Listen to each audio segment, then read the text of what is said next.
Job లేక ఇబ్బంది పడుతున్నారా? అయితే మెడికల్ కోడింగ్ మీకు మంచి ఆప్షన్. వెంటనే కాల్ చేసి కోర్సులో జాయిన్ అవ్వండి. బంగారం ధరలో మళ్ళీ స్వల్ప పెరుగుదల. గత కొద్ది రోజులుగా జరుగుతున్నటువంటి పరిణామాలు, ముఖ్యంగా 15 రోజులుగా కిందకి దిగడం, మళ్ళీ 2 అడుగులు పైకి వెళ్ళడం, ఇదే నడుస్తోంది బులియన్ మార్కెట్లో ఉన్నటువంటి ట్రెండ్. అయితే 2 రోజులు శుక్రవారం, శనివారం కూడా అప్వర్డ్ ట్రెండ్ చూపించడం అనేది రాబోయేటువంటి రోజులపైన మార్కెట్పై ఎలాంటి ప్రభావం ఉంటుంది ఒకసారి విశ్లేషించేటువంటి ప్రయత్నం చేద్దాం. మనతో పాటు మార్కెట్ ఎక్స్పర్ట్ ప్రశాంత్ గారు ఉన్నారు. ప్రశాంత్ గారు నమస్తే. నమస్తే కేశవ్ గారు. ప్రశాంత్ గారు, 2 రోజుల నుంచి కొంచెం పెద్ద పెరుగుదల కాదు, బట్ 150 అరౌండ్ అటు ఇటు వెళ్తుంది వస్తుంది మళ్ళీ. సో 2 రోజులు వరుసగా పెరుగుదల అనేది, ఇంకోవైపు యుద్ధం శాంతి మంత్రం జపిస్తూ ఉండడం, సో వీటి ప్రభావం ఏమైనా ఉందా? ఎందుకు మళ్ళీ పెరుగుదల నమోదు చేస్తుంది? డెఫినెట్గా అనలైజ్ చేద్దామండి. అయితే మనము ప్రధానంగా చూడాల్సింది ఏంటంటే, ఇది 154 ఈరోజు నేను మాట్లాడే టైంకి 24 క్యారెట్ గోల్డ్ నేను జస్ట్ జిఆర్టీ యాప్లో చూసాను. సో 154K అనేది ప్లస్ అది కూడా కన్సిస్టెంట్గా ఇది గోల్డ్ యొక్క న్యాచురల్ స్వభావం. అంటే గత కొన్ని వందల సంవత్సరాలుగా, గత 10 సంవత్సరాలుగా చూసుకుంటే గోల్డ్ అనేది ఇలా ఒక స్థిరంగా మనకు గ్రోత్ అవుతున్న అసెట్. అందులో ముఖ్యంగా కూడా గోల్డ్ ఎప్పుడు కూడా ఒక ఇన్సూరెన్స్ అసెట్. మనం చాలాసార్లు డిస్కస్ చేసుకున్నాం ఈ సబ్జెక్ట్.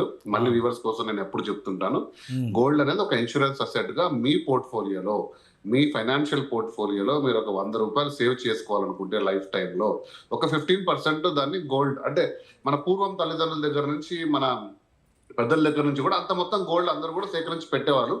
ఏదైనా ఆపదలు వచ్చినా, కష్టాలు వచ్చినా వాటిని ఒక ఇన్సూరెన్స్ గా వాడేవారు. కానీ 2025 జనవరి 1 నుంచి పరిస్థితి మారింది. సెంట్రల్ బ్యాంక్స్ విరివిగా వారి డాలర్స్ అన్ని డీడాలరైజ్ చేసి గోల్డ్ కొనడంతో ఒకసారిగా డిమాండ్ పెరగడంతో గోల్డ్ ని ఒక ఫైనాన్షియల్ ఇన్స్ట్రుమెంట్ గా మీరు చూసారంటే, స్టాక్ మార్కెట్ లో స్టాక్ వాల్యూ పెరిగినట్టు అప్ డౌన్ ఎందుకు మాట్లాడుతున్నాం మనం అంటే, it has become a financial instrument. So 30 to 40% ETF లో దాదాపు 70 నుంచి 80 బిలియన్ డాలర్స్ ఈటీఎఫ్ రూపంలో గోల్డ్ ట్రేడ్ అవుతుంది. కాబట్టి అది వాళ్ళకి నచ్చిన వాళ్ళలో అమ్ముతుంటారు, కొంటుంటారు, జరుగుతుంటారు. కానీ సో కాబట్టి అది ఒక ఫైనాన్షియల్ ఇన్స్ట్రుమెంట్ గా చూసారు. ఎందుకంటే లాస్ట్ ఇయర్ 75% రిటర్న్ ఇచ్చింది గోల్డ్. ఈ ఇయర్ కూడా అదే అంచనాలతో వెళ్ళి దాదాపుగా 1,80,000 వరకు వెళ్ళిన గోల్డ్ ఇప్పుడు కొంచెం కింద పడిపోయింది. సో సో కాబట్టి అది ఎందుకు పడిపోయిందని మనం చాలాసార్లు విశ్లేషించాము. సో యుద్ధ వాతావరణంలో డాలర్ చాలా బలపడింది. ఫెడ్ అనేది రేట్స్ కట్ చేయలేదు. సో డాలర్ ఈల్డ్స్ చాలా ఎక్కువ ఉన్నాయి కాబట్టి ఎవరు కూడా బంగారం వైపు మోజు చూపలేదు. కానీ మళ్ళీ ఇప్పుడు యుద్ధం శాంతిస్తుంది, ఇన్ఫ్లేషన్ తగ్గుతుంది. సో ఆర్థిక మాంద్యం ఏదైతే ఊహించారో అది తగ్గుతుంది. ఫెడ్ ఖచ్చితంగా రేట్స్ తగ్గిస్తుంది. కాబట్టి బంగారం వైపు మళ్ళీ మోజు పెరిగే ఆసక్తి ఉంది. కాబట్టి ఇది పెరుగుతూ వస్తుంది. కేశవ్ గారు, మనం ముందు అనుకున్నట్టు 2026 ఇయర్ ఎండ్ టార్గెట్ ఏదైతే 2 లక్షలు లేదా 2,50,000 అని ప్రెడిక్ట్ చేశామో, బహుశా ఆ మార్క్ చేరుకోవచ్చు. ఎటువంటి పరిస్థితులు ఇన్ఫ్లుయెన్స్ చేయకపోతే గోల్డ్ తన న్యాచురల్ స్వభావంగా, అంటే ఇప్పుడున్న ఆర్థిక పరిస్థితుల దృష్ట్యా ప్రపంచ దేశాలన్నీ కూడా డాలర్ ని పక్కకు పెట్టి గోల్డ్ ని తమ నిల్వలు పెంచుకుంటున్న కారణంగా గోల్డ్ ఖచ్చితంగా వాల్యూ పెరిగి తిరిగి దాదాపుగా 2 లక్షల వరకు వెళ్ళే ఛాన్స్ అయితే ఉంది. కానీ మొన్న కొన్ని పరిణామాలు జరిగినాయి. ఆల్రెడీ తుర్కియా కానీ, రష్యా కానీ గోల్డ్ రిజర్వ్స్ని కొంచెం రిలీజ్ చేయడం, ఇండియాలో కూడా రిజర్వ్ బ్యాంకు కొంతవరకు గోల్డ్ రిజర్వ్స్ని తగ్గించుకునే అవకాశాలు ఉన్నాయని చర్చ నడిచింది. ఇప్పుడు ఎలా ఉంది ఈ ఇంటర్నేషనల్ ఈక్వేషన్స్ వైజ్గా కానీ, యుద్ధం కొంతవరకు శాంతించిందనే సంకేతాలు వస్తున్నటువంటి నేపథ్యంలో ఈ గోల్డ్ రిజర్వ్స్ని రిలీజ్ చేయడం అనేది ఇంకా కనిపిస్తుందా ఆ పరిస్థితి, ఆ సంకేతాలు? అది డెఫినెట్ గా అండి. ఇప్పుడు మనం ఎప్పుడు కూడా ఎంత నిశ్చితంగా గోల్డ్ యొక్క ట్రేడింగ్ ని, అంటే కంట్రీస్ ట్రేడింగ్ ని ఎప్పుడు కూడా పరిశీలించలేరు సామాన్యుడు. ఇప్పుడున్న పరిస్థితుల్లో గోల్డ్ వాల్యూ తెలుసుకోవడం ఆసక్తి పెరిగింది కాబట్టి అందరూ చాలా నిశ్చితంగా చూస్తున్నారు. లేదంటే ఎకనామిక్ యాక్టివిటీలో భాగంగా ఒక్కొక్కసారి వాళ్ళ డాలర్స్ అనేటివి, అంటే ఎందుకంటే ప్రపంచవ్యాప్తంగా ట్రేడ్ అయ్యేది డాలర్. సో కొద్దిగా డాలర్స్ ట్రేడ్ కానప్పుడు లేదా కొద్ది అవసరాలకు బంగారు వాడే పరిస్థితి వచ్చినప్పుడు బంగారం యూజ్ చేస్తారు. కానీ బంగారం ఎవరు డంప్ చేయట్లేదు. కానీ మీరు ఒక విషయం గమనించాలి కేశవ్ గారు, అసలు బంగారు వాల్యూ పెరగడానికి ఒక స్ట్రాటజిక్ గా 2022లో రష్యా యుక్రెయిన్ దాడి జరిగినప్పుడు రష్యా దగ్గర ఉన్న యుఎస్ ట్రెజరీ బాండ్స్ ఫ్రీజ్ చేయడం వల్ల అమెరికా కంట్రోల్ చేయడం ఏంటి అనే ఒక బాధలో మనకు డాలర్స్ ని తగ్గించాలి ఆధిపత్యం అని బ్రిక్స్ దేశాలన్నీ కూడా వచ్చి ఒకసారిగా బ్రిక్స్ దేశాలన్నీ కూడా ఒక డీడాలరైజేషన్ చేస్తూ మన నిల్వల్లో గోల్డ్ పెట్టుకొని పెంచాలనే ఉద్దేశంతో చూస్తే సెంట్రల్ బ్యాంక్స్ అన్ని విరివిగా కొన్నాయి. అది మనం చూసాం.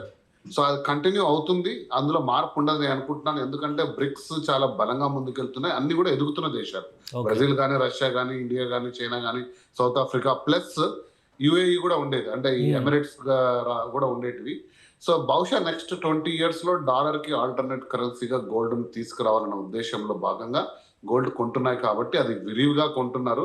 ఇక కొంచెం కొంచెం ఆఫ్లోడ్ చేయడం అది సర్వసాధారణం కిషోర్ గారు, దాని గురించి పెద్దగా వరి కావద్దనేది నేను చెప్పాను. ఇప్పుడు యుద్ధం పైన చర్చలు జరుగుతున్నటువంటి నేపథ్యంలో చాలామంది ఏం చూస్తున్నారంటే అమెరికా పరువు పోయింది, ప్రతిష్ట పోయింది, డీడాలరైజేషన్, బ్రిక్స్ కంట్రీస్ మొన్నటి వరకు అయితే బ్రిక్స్ కరెన్సీ ఒకటి చేస్తామని చెప్పని ఇలాంటి చర్చలు జరిగినాయి. సో ఇప్పుడు ఈ శాంతి చర్చల తర్వాత అంతర్జాతీయంగా కరెన్సీ విషయంలో ఏమన్నా మార్పులు చేర్పులకు అవకాశాలు ఉన్నాయా, ఇంకా కొంతకాలం వెయిట్ చేయాలా? ఆ మార్పులు చేర్పులు జరగవచ్చు. అంటే ఒక డాలర్ని ఆధిపత్యం తగ్గిస్తూ ఇంకో కరెన్సీ పైకి రావచ్చు. Okay, for example next 2 best currencies అంటే అందరూ, ఒక దేశం అందరూ కూడా నిలవలు పెట్టుకునేది స్విస్ ఫ్రాంక్స్ అంటారు. స్విట్జర్లాండ్ స్విస్ ఫ్రాంక్ కూడా వన్ ఆఫ్ ద సేఫెస్ట్ కంట్రీకి ఉన్న నిలవలు, లేదా జపాన్ యెన్స్ కూడా, ఇవన్నీ కూడా చాలా సేఫ్ కరెన్సీస్ అంటారు. సో ఇవి బహుశా ఇంకా నెక్స్ట్ ప్లేస్ లోకి రావచ్చు. కానీ 3000 సంవత్సరాలు 4000 సంవత్సరాల మానవ చరిత్రలో, అంటే ఎప్పుడైతే బ్రాంజ్ ఏజ్ మొదలైందో అప్పటి నుంచి ఇప్పటి వరకు రాజుల యొక్క ఏమంటారు సంపదను కానీ, రాజుల యొక్క కంప్లీట్ డామినెన్స్ కూడా గోల్డ్ నుంచే వచ్చింది. సో గోల్డ్ అనేది విరివిగా 217 దేశాలు, మనకి ఎన్ని ఉన్నాయి నాకు గుర్తులేదు కరెక్ట్ నంబర్, 200 దేశాల ప్లస్ లో ఏ దేశంలో అయినా గోల్డ్ మీరు ఎక్స్చేంజ్ చేసుకోవచ్చు, అది కూడా నిమిషాల్లో లిక్విడేట్ చేసుకోవచ్చు, యాక్సెప్ట్ చేస్తారు. సో ప్లస్ ప్రతి దేశం యొక్క నిలువల్లో గోల్డ్ శాతం ఉంది కాబట్టి gold is a precious metal, దాని వాల్యూ ఎక్కడ తరగదు. బహుశా ఇంకో కరెన్సీ అప్పున్నా కూడా ఈ గోల్డ్ ఏదైతే పెరుగుతూ పోస్తుందో, మనం చూస్తున్న వాల్యూ అనేది ఏదైతే చూసామో అది అదే రేంజ్ లో కాకుండా కొంచెం మందగించచ్చు, బహుశా కరెక్షన్ ఫ్లాట్ కావచ్చు. కానీ ఇక పడిపోవడము అది ఏదో అయిపోతుంది అనేది ఎప్పటికీ జరగదండి గోల్డ్, అది నెవర్ పాసిబుల్. ఎందుకని నేను మీకు చిన్న లాజిక్ చెప్తాను. 75% వాల్యూ ఇచ్చే లోన్, అంటే 100 రూపాయలు గోల్డ్ వాల్యూ ఈ రోజు ఉంటే 75% లోన్, ఎల్టీవీ అంటారు, లోన్ టు వాల్యూ, రైట్? 85 పెంచింది ఆర్బీఐ. అంటే పెరుగుతూ పోతుంది కదా, ఇది ఆ మార్కెట్ తగ్గిస్తుంది. సో అది కూడా ఒకటి మనం డిస్కస్ చేద్దాం డీటెయిల్ గా. ఒక చిన్న మీరు పెరుగుతుంది అంటారు, కానీ ఇప్పుడు చాలా మంది అంటే ఎనలిస్టులు కొంతమంది జ్యోతిష్యులు కూడా అక్షయ తృతీయ సరికి లక్షకు పడిపోతుంది చూడండి, వెయిట్ అండ్ సీ అని సవాళ్ళు కూడా విసురుతున్నారు. అంటే ఏంటి ఈ లాజిక్? దయచేసి డిస్కషన్స్ లో జ్యోతిష్ల గురించి నేను మాట్లాడలేను, ఎందుకంటే ఎటువంటి శాస్త్రీయ ఆధారం లేకుండా, ఎటువంటి అవగాహన లేకుండా, అంటే backup of data, gold historical గా ఎలా పర్ఫామ్ చేసింది, ఎందుకు పెరిగింది, ఎందుకు తగ్గింది, దాన్ని వాడుతున్న స్వభావం ఎలా ఉంది అనేది మనం నిశ్చితంగా చూసి చెప్తున్న మాట అండి. బట్ స్పెక్యులేషన్ ఎవరు చేయలేరు, మీరు నేను చేయలేరు. ఎందుకంటే మనం ఇక్కడే ఇదే లైవ్ లో 1,40,000 ఉన్నప్పుడు మాట్లాడుతున్నప్పుడు నేను కూడా చెప్పాను, చూడాలంటే కేశవ్ గారు ఇక్కడ గోల్డ్ విత్ హోల్డ్ చేసుకుంటుందా లేదా కిందికి వెళ్తుందా, అది సెంటిమెంట్ మీద ఉంటుంది. ఎందుకంటే స్టాక్ మార్కెట్ లాగా అయిపోయింది కాబట్టి నా దగ్గర ఉన్న గోల్డ్ ని ఈరోజు పెట్టుకోవాలన్నా అమ్మేయాలనేది అది మన సైకలాజికల్ స్టాక్ లాగే.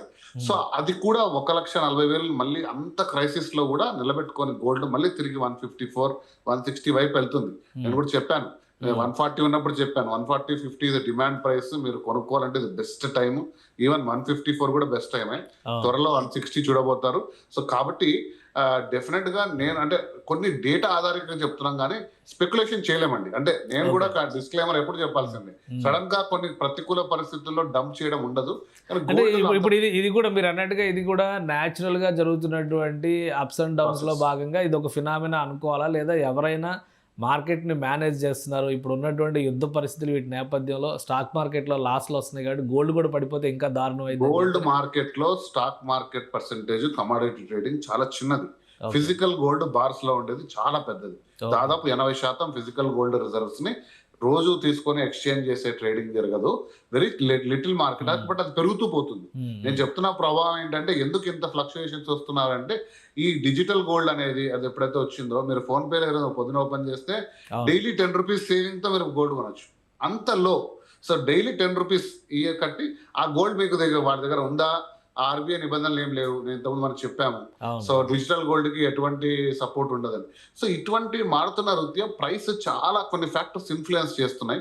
బట్ ఫిజికల్ గోల్డ్ కానీ దాని వాల్యూ కానీ ఇలా అమాంతంగా ₹1,00,000 లోపల పడిపోతుందని అయితే అవాస్తవము, అశాస్త్రీయం. నేను చెప్పాను అవాస్తవం కంటే కూడా దానికంటూ సైంటిఫికల్ గా ప్రూవ్ చేసే ఎకనామికల్ గా కూడా ఏ ఫ్యాక్టర్స్ లో ఎవిడెన్స్ లేవు. కానీ ఏదైనా అద్భుతం జరిగి పడితే చూడాలి, ఆ రోజు దాన్ని అలా చేద్దాం. అంత ఈజీగా పడే అవకాశాలు అయితే లేదంటారు? సమస్య లేదండి. సో అక్షయ తృతీయ వరకు అయితే ఇప్పుడు మార్కెట్లో తక్కువ ఉంది. మీరు అన్నట్టు 154 బెస్ట్ ప్రైస్ అయితే ఇప్పుడు కొనుక్కోవడం బెటర్ అంటారు. డెఫినెట్ గా, ఎందుకంటే 160 చాలా ఫాస్ట్ గా వెళ్తుంది. దాని డిమాండ్ ప్రైస్ అండి 140 to 150 అనేది డిమాండ్ ప్రైస్. మళ్ళీ 170 వరకు వెళ్ళిన గోల్డ్ తిరిగి ఆ ప్లేస్ కి చాలా ఫాస్ట్ గా వెళ్ళబోతుంది. ఓకే. ఇక సిల్వర్ కూడా నేను చాలా డీటెయిల్ గా చెప్పాలి.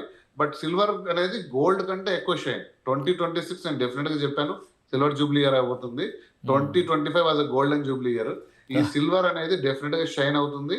ఎందుకంటే 100+ రిటర్న్స్ గోల్డ్ సిల్వర్ లో ఎక్స్పెక్ట్ చేయొచ్చు. సిల్వర్ కూడా మళ్ళీ ఫాస్ట్ గా ర్యాలీ అవుతుంది. Right sir, thank you sir analysis అందించినందుకు. ఇది గోల్డ్ మార్కెట్లో వస్తున్నటువంటి మార్పులు గత కొద్ది రోజులుగా పరిశీలన చేసిన తర్వాత చూస్తే అంతర్జాతీయ పరిణామాల ప్రభావం వలన పరుగు మొదలవుతుంది. త్వరలోనే అతి త్వరలోనే 160 టచ్ చేసేటువంటి అవకాశాలు ఉన్నాయని చెప్పని చెప్తున్నారు ప్రశాంత్ గారు. గోల్డ్ కొనుక్కోవాలనుకుంటే అక్షయ తృతీయ కోసం వెయిట్ చేయాలనుకుంటే కనుక ముందుగానే బుక్ చేసుకోవడం బెటర్ అనేటువంటి సంకేతాలు కూడా ఉన్నాయంటున్నారు. రాబోయేటువంటి రోజుల్లో గోల్డ్ అండ్ సిల్వర్ ఇవి రెండు కూడా పెరిగేటువంటి సూచికలే కనిపిస్తున్నాయి, కానీ తగ్గడానికి 1,00,000 లోపు లేదా 1,00,000 దగ్గరికి పడిపోతాయి అనేటువంటి వాటికి ఎలాంటి హేతుబద్ధత లేదని వివరిస్తున్నారు. ఇది స్పెషల్ డిస్కషన్. Keep watching.